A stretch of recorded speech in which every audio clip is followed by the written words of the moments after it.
Hi, dear friends. Welcome to this session on rewiring your brain for happiness. I am Ashish Kothari. I live in Boulder, Colorado. I'm married. I have a 14-year-old son and a 6-month-old pug who bring me joy in my life.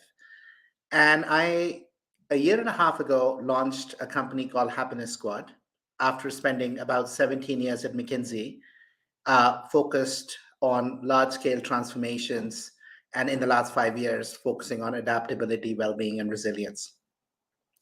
So, our why, the reason Happiness Squad exists, is to bridge the gap between knowing and being. First, between knowing and doing, and then doing and being. We know so much from research and from our wisdom traditions around what will make us happier, more resilient, more adaptable, healthier. In many ways, we are drowning in knowledge with so much tips, advice, articles that come at us. And yet, we are parched for practice. We know so much and we practice so little. And so the reason we exist, the reason I decided to launch Happiness Squad was to help individuals and organizations really go from knowing to doing. And that's what I hope you take away from this session is how you can, through using the science of habit formation and large-scale behavioral change practices, truly integrate flourishing into how you live, how you work, and how you lead in this team. So that's what this session is about. Thank you for joining me. I'm going to spend about 15, 20 minutes just introducing the reason why the practice is so important and what's getting in the way. And really reserve the last 5 to 7 minutes for questions. So you can put your questions in chat. My dear friend Nikia, who's also producing the show, is going to take some of those questions and I'll try and answer them live in the last 5 to 7 minutes here for you. But meanwhile, let's get going. And I invite you to think about these paradoxes that we are living in right now, which makes the case for why this work is so important. So think about this. We are more prosperous as a generation than has ever lived. Poverty levels are below 10% versus almost 50% not that long ago. And yet we are unhappier, we are more stressed, we are more exhausted. We are living longer than any generation, almost twice as long. But yet, those later years are coming at a high personal cost. They're not necessarily happy years because we're dealing with chronic ailments that most of them are lifestyle related. We are more connected than any generation, even 20 years ago. Now we need to digitally detox. That was not a word that 50 years ago people would talk about, or even 20 years ago. And yet, we are lonelier than ever before, with 1 in 10 individuals reporting that they don't have anybody they could turn to or share their struggles with. We also are more efficient than ever before. Many things we can do today would have taken 9 to 10 times longer, whether it is booking a travel, transacting in a bank, ordering groceries or food, almost everything, collaborating with colleagues across. I mean, we're chatting right now on a webcam around the world, and you all can see me. This would not have been possible before. But yet, we are busier than ever, taking less vacations and feeling the need to constantly stay connected. So think about these paradoxes that we are living in. And these are the paradoxes that I was researching in why are we experiencing the world this way? And that was at the heart of my work, my research that I was doing when I was at McKinsey and after. And I was researching 3 distinct fields that necessarily don't always go together. I was looking for answers in our spiritual wisdom traditions, all the way from Taoism, Stoicism, the Yoga Sutras, the Bible, the Quran, as to what was getting in the way. What was the advice there? I was looking at psychology, positive psychology, philosophy, and in many of these literatures and fields. And then I was looking at neurosciences around how our brain works and why we experience the world through this instrument in the way that we are experiencing it. And so, my insight from all of this work was the following, that the reason we're living in this paradoxes is if we look at our evolution, our brains have evolved to keep us not necessarily happy, but safe. And they do this by an unbelievable focus and ability to predict the future. And so think about properties of our brain. Negative things attach to it more than positive because the negative things in the past would get us killed. We are constantly in fight, flight, freeze when we see a threat. 20,000 years ago, that took the shape of tigers. Today, they come in terms of psychological threats, in terms of an inflation news, or something going wrong at work, or a shooting in the community, or the start of a new war.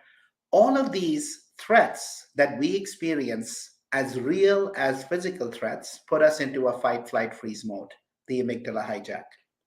In effect, because the world we are living in is more complex than our ability to hold it. This is research from Harvard around adult development theory. We are constantly running on adrenaline and cortisol. We are becoming more and more hardwired for fear. And from that place of fear, very little becomes possible. We forget that we have so much. We overly focus on what we don't have. We forget that we are connected and living in this amazing web of relationships. We start focusing on the self. And we forget about the future. We start focusing on the here and now. So that's the reason, my dear friends, that we need to actually practice and implement the wisdom we've known for so many years. We know from neuroscience that neurons that fire together wire together. And the only way that we can wire them is through practice. So, how do we rewire our brain for happiness? The answer lies in these 9 practices that I cover in my book, Hardwired for Happiness. At the heart of the practices is self awareness. You see, Anais then said this beautifully.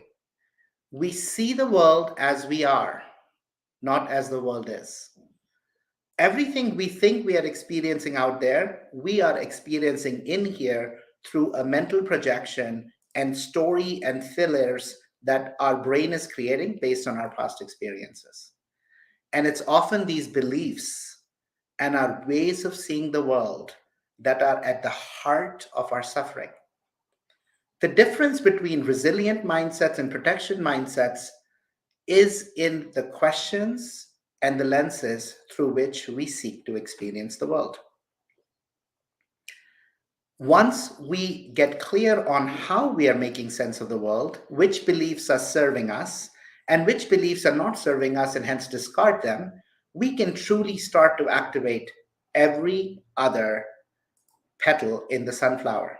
By the way, we chose sunflower because sunflowers choose to follow the sun. They move in the direction of the sun as the sun traverses. Similarly, happiness is a choice. We can choose to be happy. These practices help us be happier. They don't eliminate suffering, but they help us be happier regardless of what's happening around us and hence give us more agency. So the practice is, let's keep moving forward. From awareness, we can truly start to find and live a life of meaning. Viktor Frankl captured this huge polarity in the 50s. He said, there are more of us today that have the means to live, but less meaning to live for. 70 years since he said it, this is more present, even more for us. 30% of people spend their days at work with no meaning, with no engagement. That number, by the way, drops to 10 to 15% based on the research we did when it comes to the front line. Without meaning, life has suffering. Meaning gives, when we find meaning, it allows us to chart our path forward, and it gives us a why that allows us to overcome the obstacles.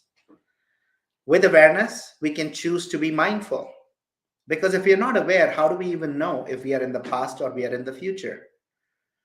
When we practice mindfulness, we rewire our brain away and overrid the dopamine addiction that we have created since the start of smartphones. 20 years ago, if we waited in queue, we would look around. Today, even when we get into an elevator to ride 4 floors up, we take the phone out. That's just an addiction that we need to get rid of. That's what mindful living can do for us. Gratitude, as I mentioned, can help us rewire our brain away from the negativity bias to the positivity bias. We can start to count the blessings that we have in our life. Mastering your emotions is about learning the skills to more skillfully navigate suffering. Life will always have suffering and obstacles. How do we better navigate anger and resentment? How do we better navigate anxiety and fear? How do we better navigate shame and guilt? Is at the heart of mastering your emotions. And we can make that be our habits, that we can choose to be aware of what we are experiencing, naming the emotion, experiencing somatically, and using our bodies as a sign that we are in the grip of this emotion that is not serving us and is going to make us take actions that don't serve us in the long term and choose a different response. Fueling up with compassion and kindness and optimism allows us to create our own positive emotions because those are in our control. We don't choose if somebody will be kind to us, but we can choose to be kind to others. And we know from all the research on flourishing, practicing acts of kindness has huge rewards for ourselves in addition to the other. Same goes for self-compassion. Many of us today live lives in the grips of the inner critic, beating ourselves up harder than anybody else would. In fact, we treat ourselves worse than we treat anybody else. Because if we didn't, our brain, which is wired for safety things, if I don't give myself a hard time, the brain thinks by giving myself a hard time, I'm protecting my survival. I'm not going to be left outside of the social circle I'm in. Because oftentimes we're beating ourselves up on something that doesn't go well. And instead of looking at the situation, we say we are to blame. So this is a practice, this is a habit that we can build around compassion. Well-being is all about mentally, physically, and spiritually integrating a set of practices that allow us to fill our cup first. We can't pour from an empty cup, dear friends, as the wise saying goes.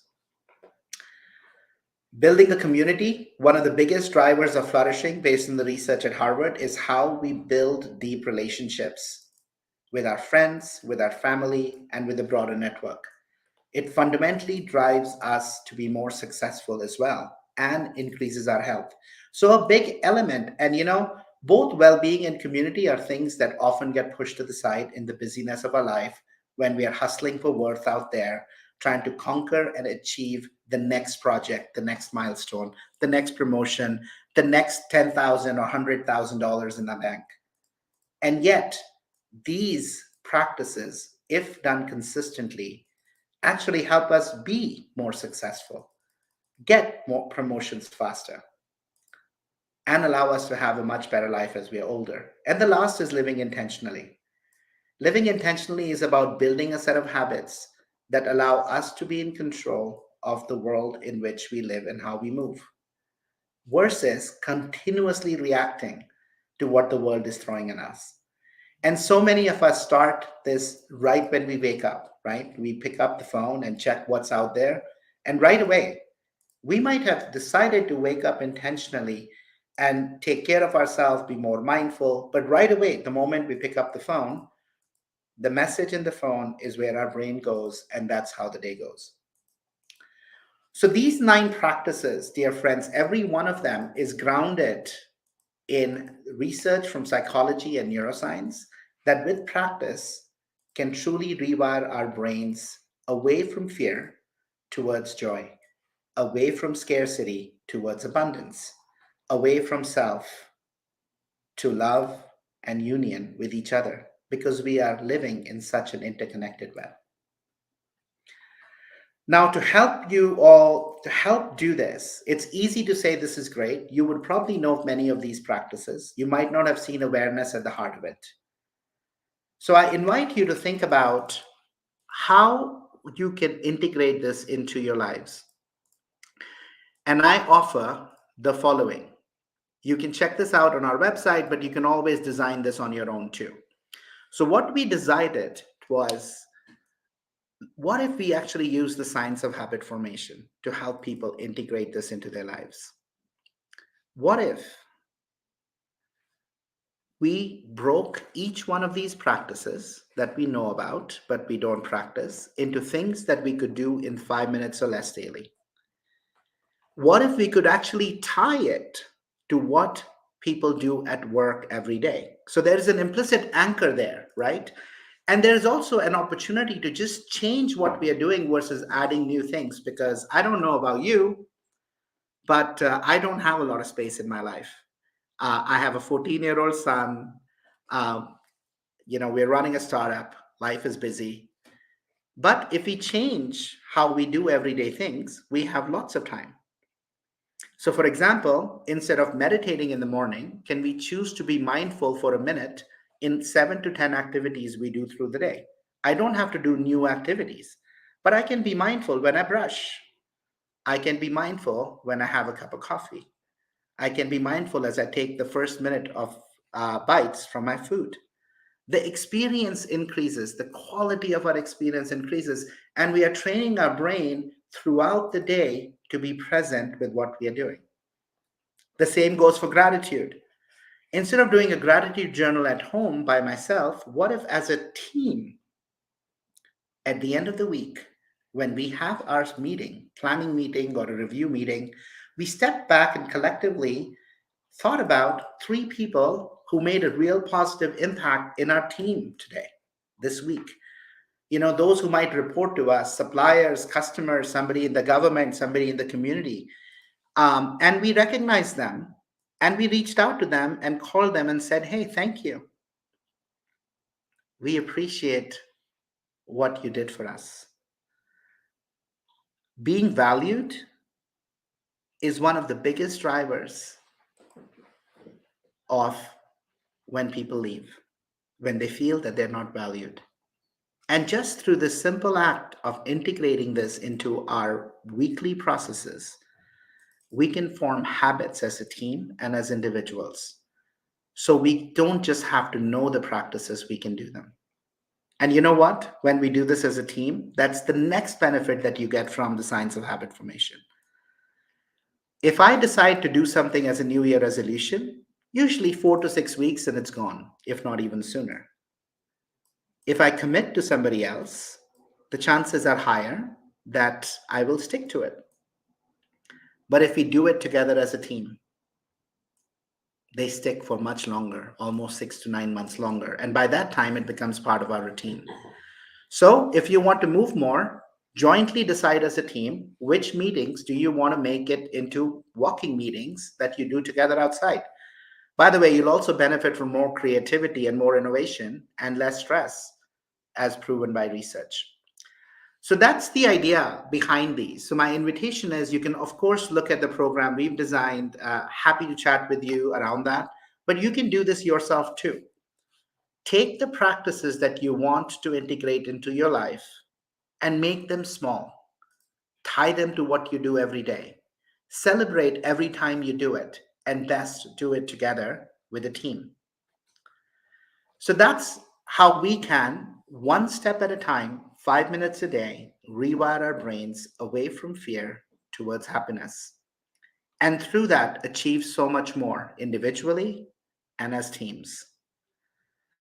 Pause, and I'm going to ask Nikia if there are any questions that you all have that you've posted in chat that I can answer.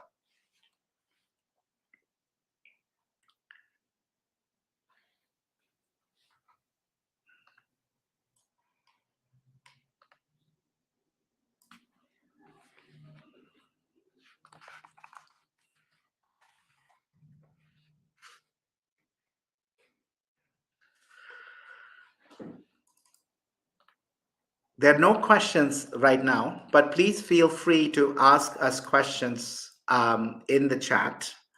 Happy to answer them. Meanwhile, I invite you to let's take a couple of these practices. Yeah, there is a question from Gordon. Can you speak to mastering your emotions? Absolutely, Gordon, would be my pleasure. So think about this, my friends. Emotions, especially some of these unpleasant emotions, have quite an energy to them, don't they? Often it feels like the emotion is riding us rather than us riding it. And this story comes to mind about this rider on a horse that seemed to be galloping so fast through the street that the bystanders all were jumping out, and they said, "Hey, where are you going?" to the horse rider. And the horse rider said, "I don't know, ask the horse." That's what emotions often do to us. There is an energy to them. Emotions, by the way, the word can be thought about as energy in motion. We get overwhelmed. In that moment, we might say things or do things that are our conditioned tendencies, our habit nature, which we might regret later, often regret later. It might come in the form of shouting at somebody because we get angry. It might come in the form of sending an email that we didn't really mean to send. And so, mastering your emotions is about building the skill of emotional regulation. It's being able to create the pause between the stimulus, what's happening out there, and our response. And through that pause, being able to take a different action. So let's take the example of anger, right? Anger has this huge explosive effect. When we recognize and we feel that building, we can pause through breath. There's lots of things that we can try and do in that moment. Once we have regulated and centered ourselves, we can start to look at what's the core belief. Usually, anger comes in the form of a boundary that we feel has been crossed. So we can tune into what's the boundary that's been crossed. What's my story about the boundary? What is an assumption that I'm making about what's happened? And what's an assumption I might be making about the real intention of the other person? So we can start to really explore that. We can discuss what happened with a friend. We can name the emotion. Rather than explode, we can say, hey, I am feeling anger. We know when we name an emotion, we already start the journey of taming it. We can decide in that moment, because we've paused, to not act out, go for a walk, let things calm down, and still make our point to the other person from that place. So there are lots of different ways, and that's what I mean by mastering our emotions. It's how do we work more skillfully with them. Alicia asked, what do you think about Western society's movement away from belonging or having a faith, and that being associated with some of the happiness trend? That's a beautiful question, Alicia. In fact, this is something that is actually pretty well researched. I'm trying to remember this book. I think it's called The Awakened Brain. And it was research that was done that actually showed that those with more spiritual faith, those who practice some form of spirituality or religion, their brains are healthier. They have higher ability. They're more resilient. They have higher ability to bounce forward and experience post-traumatic growth versus PTSD. And I do think, there are a couple of things in our Western world right now that are at the heart of the trend in unhappiness. I think we have become isolated with the true nature outside. We live in closed boxes in artificial light. And we forget how interconnected we are. We forget that life is about change. We are constantly changing. By the way, every cell in our body gets regenerated in 3 months. We are not the same. We are not fixed. Second, there is so much of predominance on the self. You should be able to do it. you are kind of by your own sovereign. Again, a trend towards separation from society, and we need that more than ever. And also, this, what you mentioned, the separation from faith and spirituality. In the end, it doesn't matter which practice, which religion, which spiritual wisdom tradition we look into. These practices show up in every wisdom tradition. And it talks about kindness, it talks about gratitude, they talk about mindfulness. Yeah, so beautiful question. Hopefully that answered it for you.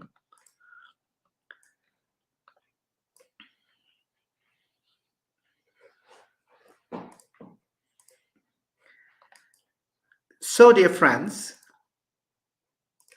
my invitation as a team for those who are listening in is to get curious about how you as a team and as individuals are living into these practices. You can choose to do a quick assessment on a 1 to 5 on how do you are you aware of it and how important it is. You can use that grid then to be able to decide if there is one at every month as a team you want to practice. You can find many of these in the book Hardwired for Happiness. As I mentioned, we of course have a Rewire program that you can look into for if you want to integrate that and have that be a part of your team journey. But my invitation is use the times together as a team when you get together to not just talk about what you need to do out there, but to connect with each other on how we as individuals are being. Are people on your team flourishing? What are they struggling with? And how cleverly can you integrate some of these practices into your team rituals so that as teams and as individuals and as organizations, you can go from knowing to doing and over time becoming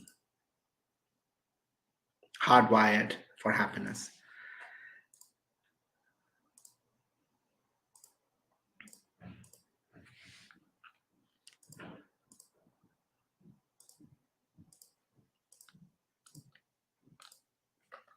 Thank you for listening. Thank you for tuning in.